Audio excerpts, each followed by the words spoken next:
질병관리청이 이런 가운데 백신 한 바이알, 그러니까 한 병당 접종 인원을 현장에서 1명 내지 2명 늘릴 수 있도록 허용했습니다.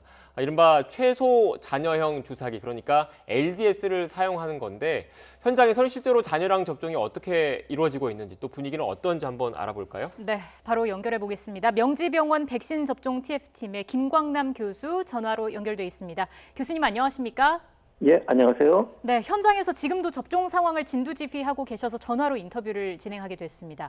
지금 명지병원에서 잔여량 백신 접종을 하고 계신다고 들었는데 어떤 과정으로 이게 진행이 되나요? 이게 일반 주사기 사용에는 한 바이알당 10명 접종이 원칙입니다. 근데 저희가 부여받은 것이 최소 잔여형 주사기를 받았거든요. 네. 저희가 맨 첫날 사용해 보니까 이게 10명 이상 나와요. 그러니까 12명까지 나오거든요. 그래서 12명한테 분주하고 있습니다. 네. 일단 양이 많이 남는다, 어느 정도 남는다라는 이야기는 계속 나왔던 건데 또 판단을 좀 해야 될 거지 않습니까? 여러 우려가 네, 그렇죠. 또 있는 것도 사실이기 때문에 어떤 그것이, 판단? 어떤 판단이냐면 일반 주사기는 10명분입니다.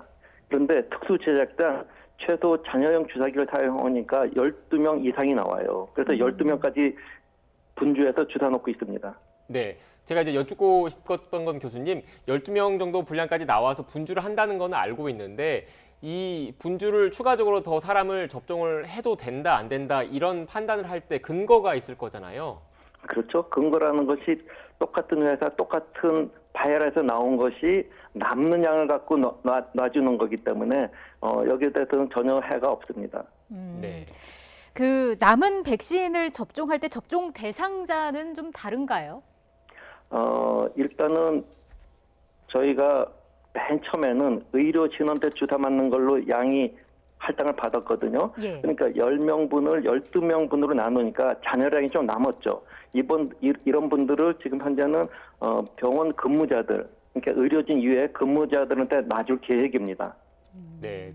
그러니까 이미 대상이 백신 접종 대상과 순서가 정해져 있는데 그 아스트라제네카 백신 같은 경우에 정해져 있는 분량은 이미 정해져 있는 대상한테 맞추는 거고 추가적으로 잔여량은 의료기관에 있는 다른 분들한테 접종을 한다 이 말씀이신 거죠? 예, 맞습니다. 네. 예. 교수님, 그런데 좀 궁금한 게 앞서 그 질문 드렸던 거에 연장선상인데 그 한 바이알당 원래 10명 정도가 접종을 하는데 1명 내지 2명이 더 나온다고 하셨잖아요. 그런데 이 1명 내지 2명 분량이 조금 모자랄 수도 있을 것 같아서 모자라는 경우가 생겼을 경우에 다른 바이알에 있는 백신을 섞어서 맞추거나 이런 거는 안 되는 거죠?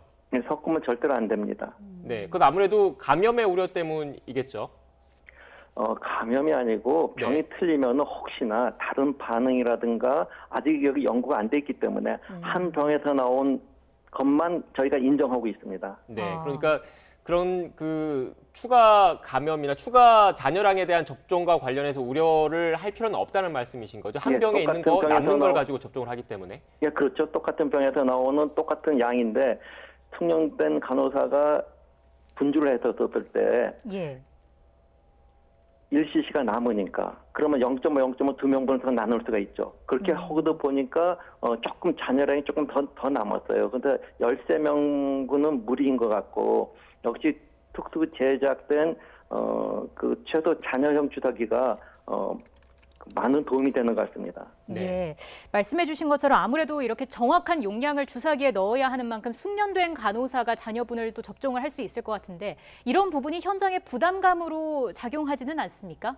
예, 처음에 저희도 그걸 우려했었거든요. 예. 그런데 역시 숙련된 간호사는 분주하는데 딱 12명 분이다 그러면은 부담이 됐는데 해보니까 12명 이상이 나와요. 그러니까 부담 없이 그냥 0.5cc씩 12명분 분주하는데 아무 부담이 없습니다.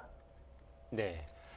일단 아스트라제네카 백신 잔여량에 대해서 분주를 통해서 접종이 이루어지고 있다는 말씀을 해주셨는데 이 백신 접종, 백신을 맞으시는 환자분들 그리고 의료진분들의 반응은 어떻습니까? 백신 맞고 나서요. 네. 예, 처음에는 굉장히 불안했었고 두려워요, 떨려요 그러셨는데 네. 주사를 맞고 나서는 오히려 이제 뭐 후련하네요. 그런데 요 주사를 맞고 그러니까 어제부터 저희 시작했거든요. 오늘 보니까 발열, 열나는 사람들이 꽤 많았어요. 그래서 저희들 이제 교육은 뭐라고 하냐면은 아스트라제네카는 아데노 바이러스가 들어간 거다. 아데노 바이러스는 감기 바이러스인데 감기를 좀 심하게 한 2, 3일 앓을 거다. 그래서 타이레놀 먹으면서 좀 지켜보자. 그렇게 지금 교육시키고 있습니다. 예. 네.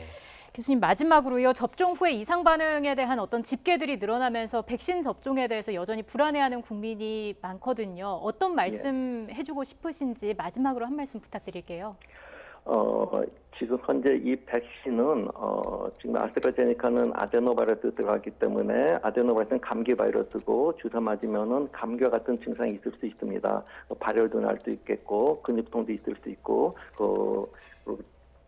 피곤감도 있을 수 있겠고 그런데 다 이런 것들이 백신에 의한 반응이거든요. 그렇기 때문에 모든 예방접종은 득과 실을 따져야 됩니다. 그런데 지금 현재 이 시점에서 득이 훨씬 많기 때문에 모든 국민들이 예방접종에 같이 임해 주시면 감사하겠습니다.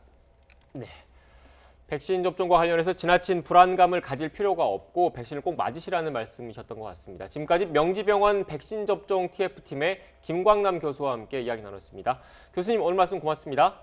예, 감사합니다.